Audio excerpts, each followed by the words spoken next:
On this episode of Just Informed Talk, President Trump tells us the stage has been set. We're going to talk about what that could mean. Plus, a new article at NBC News tells you who to follow on Twitter. Plus, we're going to talk about much more, including the Super Bowl and everything that is going on. Hi, I'm Craig, and welcome to Just Informed Talk. First of all, I want to say thank you guys for coming and joining me. If you haven't hit that subscribe button, please come here to the landing page. Click the big red subscribe button. It helps the channel out big time. Thank you so much.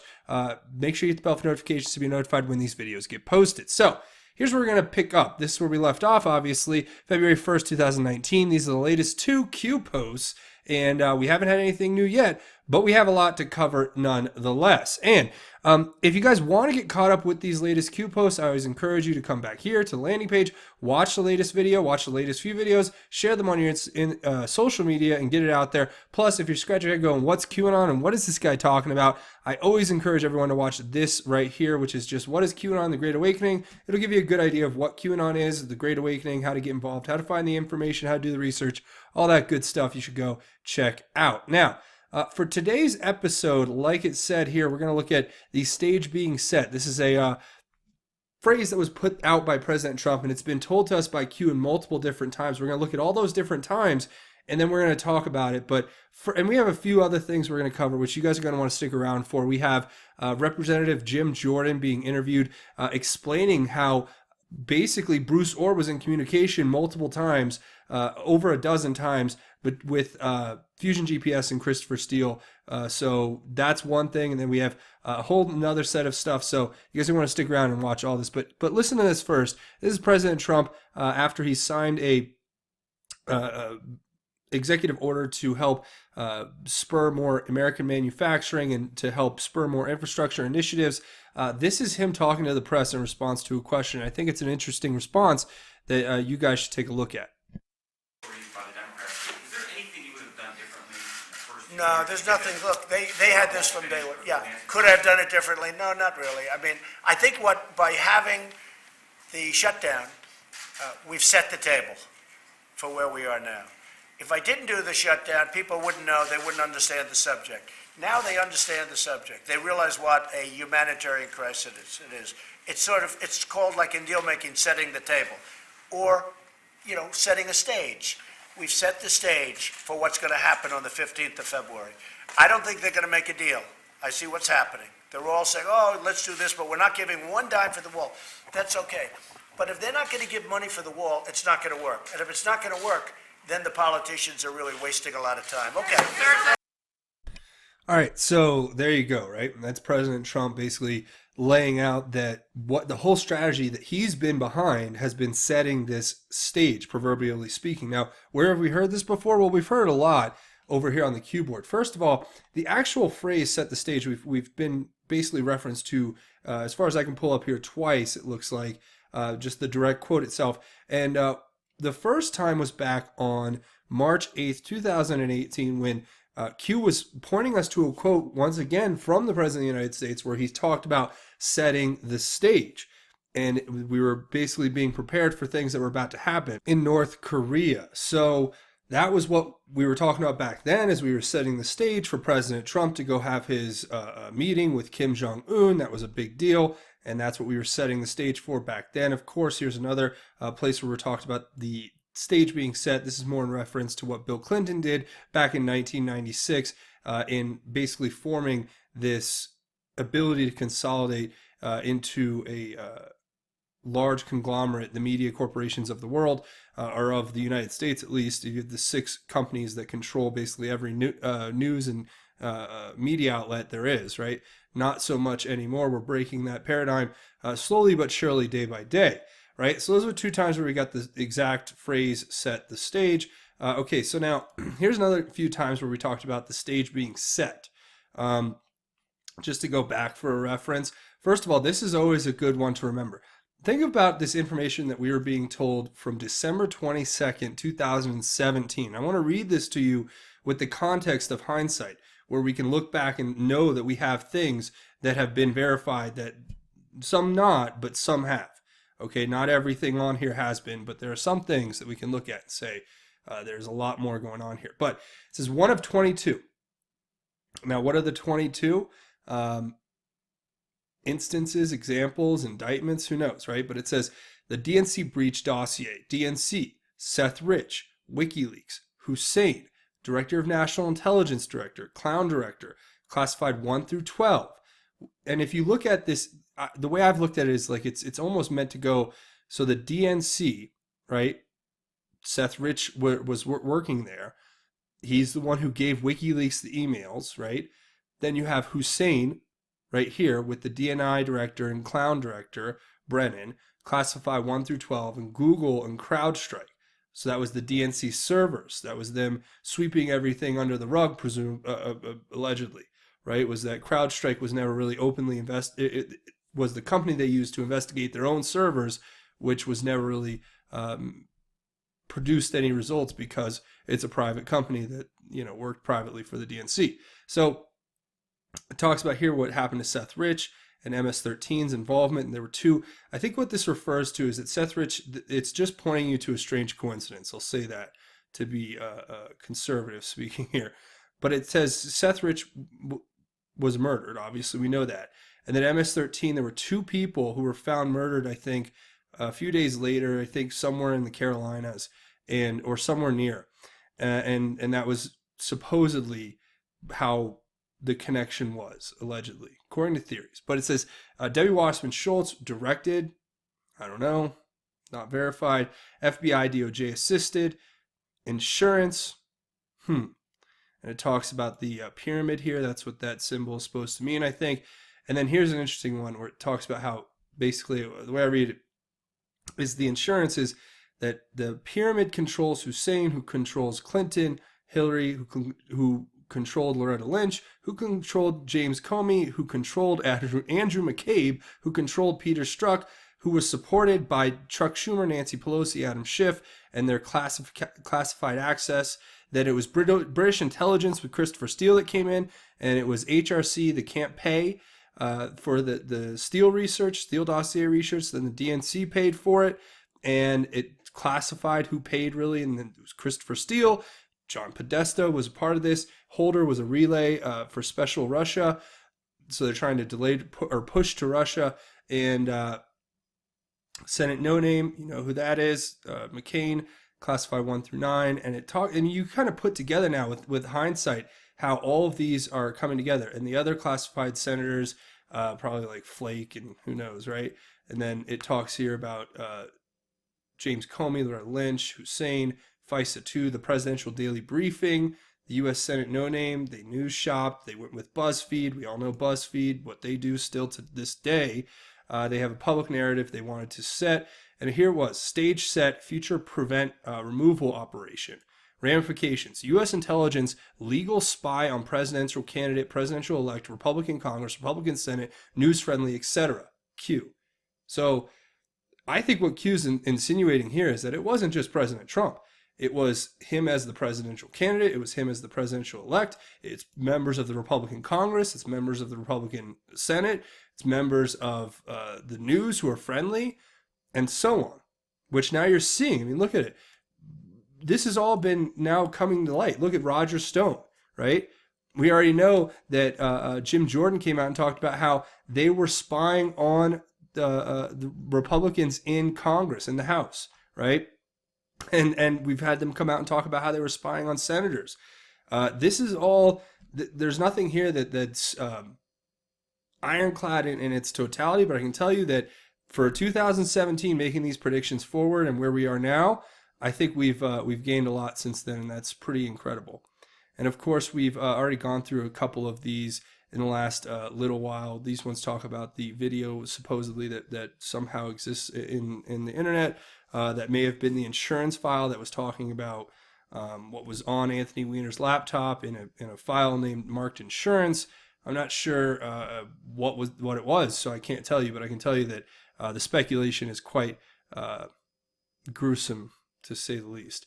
So that is where I wanted to take you with that, just to look at a few times that we've talked about the stage being set, because I think it's important to go back. Like, the whole point is with Q, we have all this information as a referencing point that we can take and we can apply it moving forward and look at events and then see them for what they really are, right?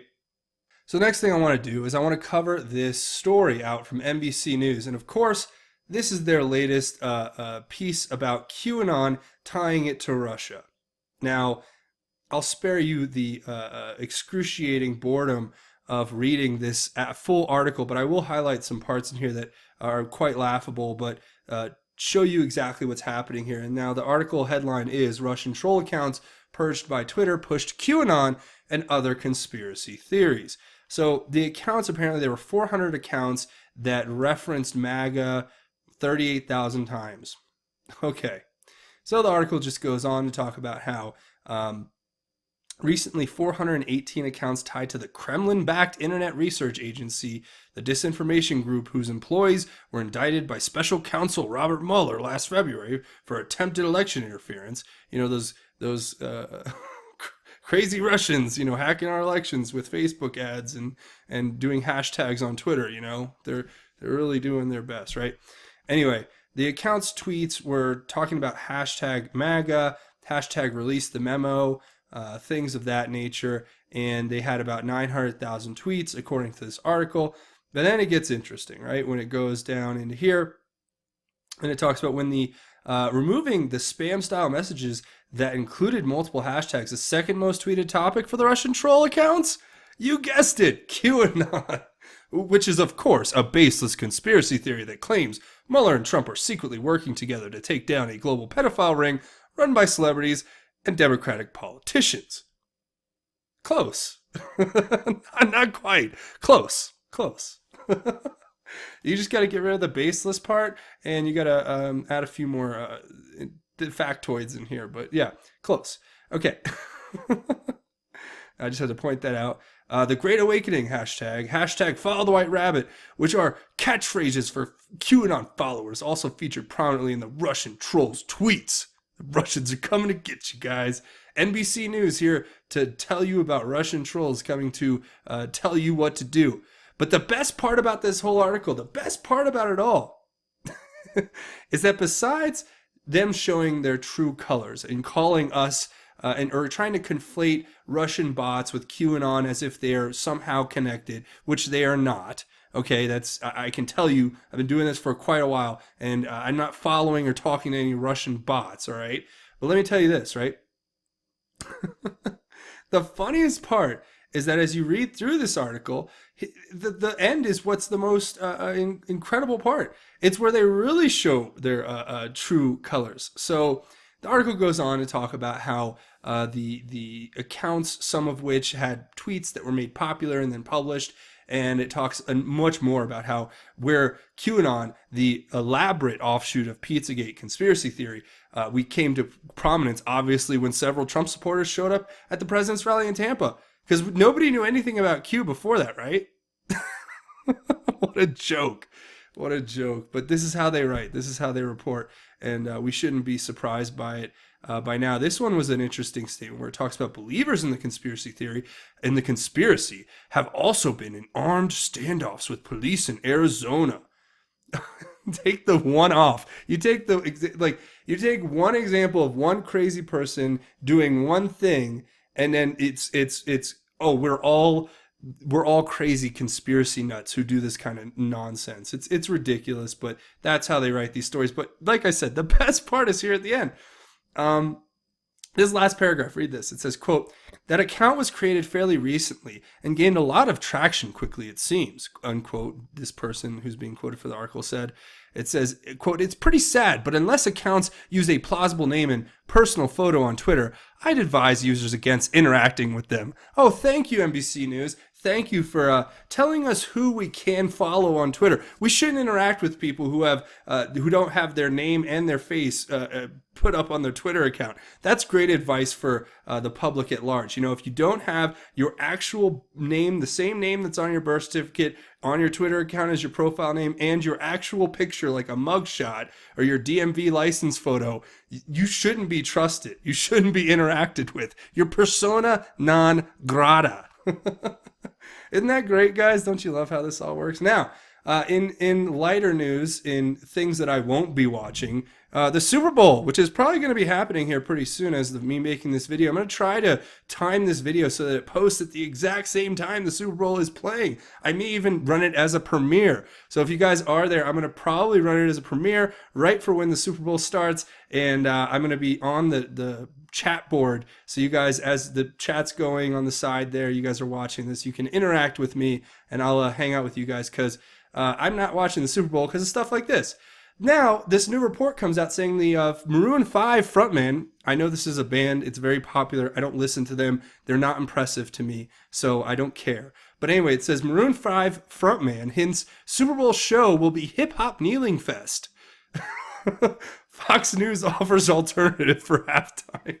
Yeah, I'll be here with you guys during the Super Bowl, and then once the live stream's done, I might go ahead and just watch some Fox News to relax, because that's what this reminds me of. And you know, I even tweeted it out here. I just said basically, guess what I'm not watching today? No interest in watching a bunch of un-American, moronic millionaires disgrace the nation that gave them the opportunity to get where they are. And I had some great responses. I want to read some of them to you. Here's one that says, nor am I watching them, from Didinik. I can't say that. D. Dan Eki? D. Nan? Whatever. It says, nor am I watching them disrespect our country flag and everything I hold dear. I will, however, stand and salute the flag myself and sing the national anthem. Amen. I'm right there with you. Right there with you, bud. Here we go. And much, much more. Not watching either. Thank you, Daniel. Kevin Rasmussen. Thanks for being with me. Daniel Thomas. I know you're not watching. I'm not either. This is not a boycott. I'm just not watching. And I'm glad that other people are with me. It says here, I don't know about that. Somebody, Jagan Labby's talking about a false flag. I don't know that that's coming. Elwin Emery gives me a thumbs up. Yep, thumbs up. Thumbs up. Alex says, don't even hashtag it to give them the attention. That's probably true. I probably shouldn't have done that. Nana says she's going to be watching the Puppy Bowl. I bet that's going to be way more entertaining, and those dogs will not be kneeling. So, and if they do, it's not on purpose because they're dogs, right? And then this person talks about, oh yeah, all the symbolism in these halftime shows, all this like a weird satanic stuff. It's very disconcerting, and I think they said this sarcastically. But yeah, that's a lot of the comments I've been getting. So I really appreciate you guys. And just to let you know, since you're here watching, I have a new hashtag handle, or a Twitter handle, I should say. And I'll talk about it a little bit later. But instead of Justin_formed on Twitter, I've changed it to something that's a little easier to search and find. It's going to be just at JustinFormU. So at JustinForm, the letter U, you can see it right there. So I just thought I'd share that with you guys. Now, let's watch this clip. There's this clip off of Maria Bartiromo, who had Jim Jordan on, and they talk about what's going on with Michael Cohen, and they talk about this whole thing with Bruce Orr meeting with Christopher Steele, and I think it's an important video, and I want to share it with you guys right now. So this is a lot more bluster and PR so that we can have a hearing to hear him trash President Trump. Let me ask you, because I believe it's almost a year to the day that Adam Schiff, now the head of the Intel Committee, sent a letter disputing all of the things that you and your colleague managed to uncover about FISA abuse, about what the behavior was at from this cabal of people at the top of the FBI and the DOJ during the 2016 election. They've been disputing your facts for a year and a half right now. But we learned a lot after the Bruce Orr testimony. Tell us about it. No, exactly. Adam Schiff did his memo 1 year ago. And remember, his memo was to try to undermine what Devin Nunes in his memo had to say. And in Schiff's memo, he says this. He says the Republicans mischaracterize the influence of Bruce Orr on the whole process and talk about a misleading timeline relative to Mr. Orr. When we deposed Bruce Orr, he shared three key facts with the FBI that I think disprove Mr. Schiff's memo. He said, first of all, Fusion was connected closely with the Clinton campaign, Fusion GPS, who put together the dossier. He said, my wife, Nellie Orr, works for Fusion GPS, and the person Fusion hired, Christopher Steele, has a deep bias against the president. So much so that Christopher Steele told Bruce Orr himself, because Bruce Orr met with him several times, that Christopher Steele was desperate to stop Trump. So those three key facts: Fusion's connected with the Clinton campaign, his wife Nellie Orr works for Fusion, and Chris Steele, the guy who wrote the dossier, has a deep bias against the president. Bruce Orr communicated that with the FBI, also with the Department of Justice, specifically Andrew Weissman, who's on Mueller's team. And the most important fact, Maria, is that he communicated those key pieces of information to the FBI and the DOJ prior to the election, more importantly, prior to when the FBI and the Department of Justice went to the FISA court to get the warrant to spy on Trump's campaign. So that is huge. Yeah, that's huge, because for a long time, Adam Schiff has been saying, oh, they didn't know that this was a Clinton paid for document. They found out after September. But we know from this testimony that, in fact, meetings were happening as early as July of 2016. Adam Schiff specifically says in the memo that Bruce Orr's communication with the FBI, with anything relative to the dossier, took place after the election and after the October 21st FISA application was taken to the FISA court. That is not accurate based on Bruce Orr's testimony to us in his deposition. Well, you are now in the minority. You no longer have subpoena power on the Republican side. Where's the accountability for this? Well, we're going to keep doing everything we can as Republicans. You're right. I don't think Jerry Nadler and Elijah Cummings are going to push and try to get to the bottom of this. But we're going to keep doing everything that we think needs to be done to get the truth out to the American people. We've specifically asked the Justice Department to give us the okay to release all the transcripts from Andy McCabe to Bruce Orr to Peter Strzok, Lisa Page, Nellie Orr, all the people we've talked to. We've asked the Justice Department for that. We're still waiting on that. We also need to know what Mr. Huber's up to, frankly. John Huber, who was appointed to look at how the Clinton investigation was handled at the Justice Department, and maybe more importantly, how the FISA process, were there abuses in how this FISA was done, specifically relative to Carter Page? Well, last week we had your colleague, Congressman Devin Nunes, on the program, and he said, look, he's happy that the DOJ is recognizing that lying to Congress is a crime, which is the reason Michael Cohen is going to jail, but that maybe you should start questioning and bringing back people like the list you just named, Peter Strzok, Lisa Page, Andrew McCabe, because did they lie to Congress?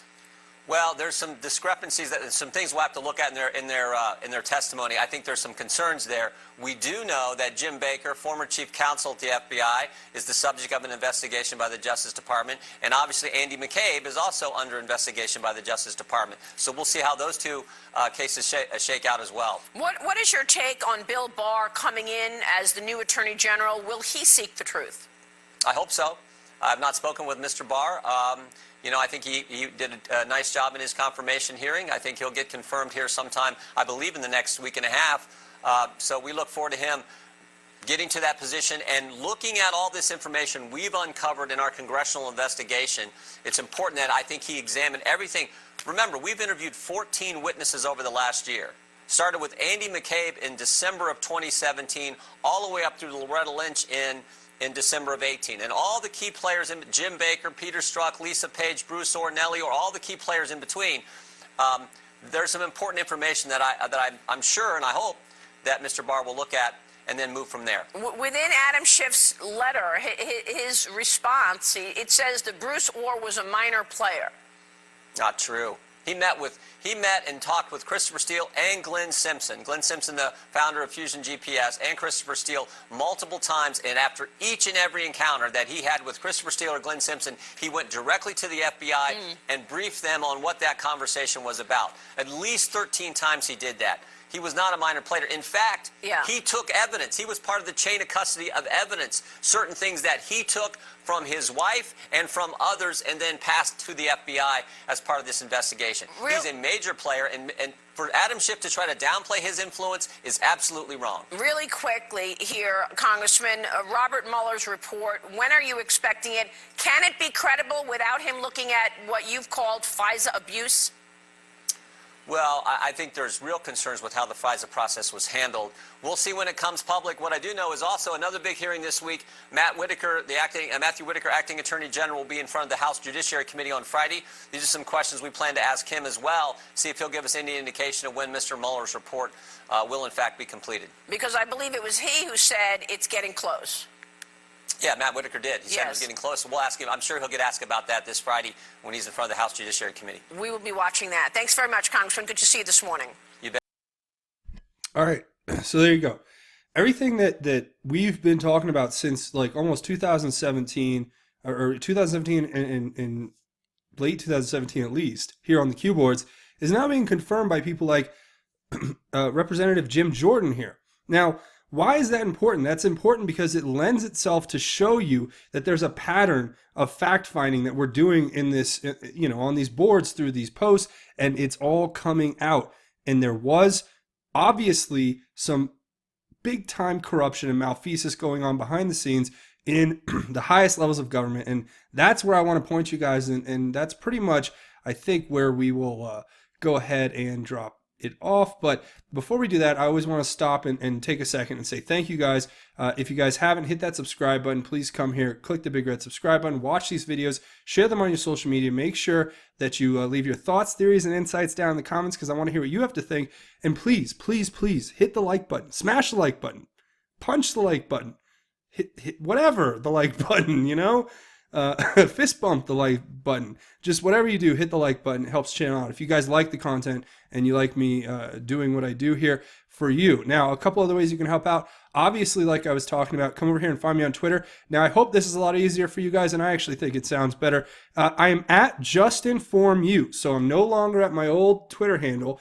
So it's no longer going to be at Justin _formed. From now on, I will be on Twitter at JustinFormU, because that's what we're doing here. We're just informing you, and you guys should go check that out. Now, a couple other ways you can help out are both financially. You can come over here and check out Patreon. I have a Patreon. It's a crowdfunding website. And all you got to do is click the link in the description. Come here, click this button to become a patron. It's a monthly donation. You guys can give as much as you like or as little as you like. Set it and forget it, and know you're helping help this content keep being created. Right. And another way you can do it if you don't want to do the monthly thing is to come over here and find me on GoFundMe. Links to both these will be in the description. You can make a one-time donation here, and you can do that anonymously to help out the channel, and I really appreciate that. So before we go, I want to take a second to talk about the most important thing, and that is God's grace and how it is truly greater. And for those of you that don't know, this is a segment we do at the end of every episode where we talk about God's grace and we share scripture and we just talk about an uplifting message, because I know that so much of what we cover is or can be negative and really just downright just evil. So today we're going to read out of the book of 1 Peter, and I'm going to actually share with you chapter 1, verses 13 through 21. And we're going to read these. So let's listen up here. It's a call to holy living. That's what this is titled. And I think it's a good way to understand what we're called to do. It says, therefore, get your minds ready for action, being self-disciplined, and set your hope completely on the grace to be brought to you at the revelation of Jesus Christ. As obedient children, do not be conformed to the desires of your former ignorance, but as the one who called you is holy, you also are to be holy in all your conduct. For it is written, be holy, because I am holy. And if you address as Father the one who judges impartially based on each one's work, you are to conduct yourselves in reverence during the time of temporary residence. For you know that you were redeemed from your empty way of life, inherited from the fathers, not with perishable things like silver or gold, but with the precious blood of Christ, like that of a lamb without defect or blemish. He was destined before the foundation of the world, but was revealed at the end of the times for you, who through him are believers in God, who raised him from the dead and gave him glory, so that your faith and hope are in God. And that to me is what we're called to do. We're not called to be perfect. We're called to be holy. We're called to leave behind our past lives of ignorance. I know for myself, I've gone through so many different parts of my life, stages of my life, if you will, where, your faith wavers sometimes. And when it's not strong, especially when you're younger and you're going through tumultuous times, that's when you need that faith the most. So I encourage all of you to remember that no matter where you are right now, whether you're young or old or in between, that as soon as you embrace that faith and you remind yourself that the inheritance, the redemption, the redeeming, rejuvenating blood of Christ that's been given for you, when you realize that that's there and you embrace that every day and you put it forward in your life, then that's when you know that you'll be saved and you'll be blessed, and God will make a path for you, and God will keep you protected. And even when you're walking through the darkest shadows, in the darkest valleys, right, you will fear no evil because God will be with you. So that to me is what I think we're all called to do.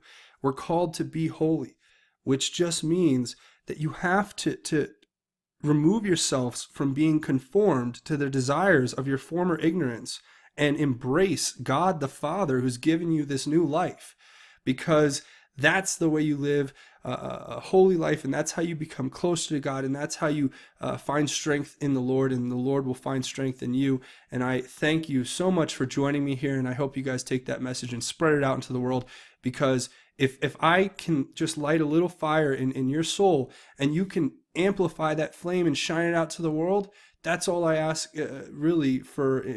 That's why I do this. I want you guys to become lights, shine out into the world, spread the good word of our Lord and Savior, and make sure that you tell everyone that they're saved, and believe for yourself that you are saved. So that's where I'm going to leave it. I want to say thank you for watching this episode of Just Informed Talk.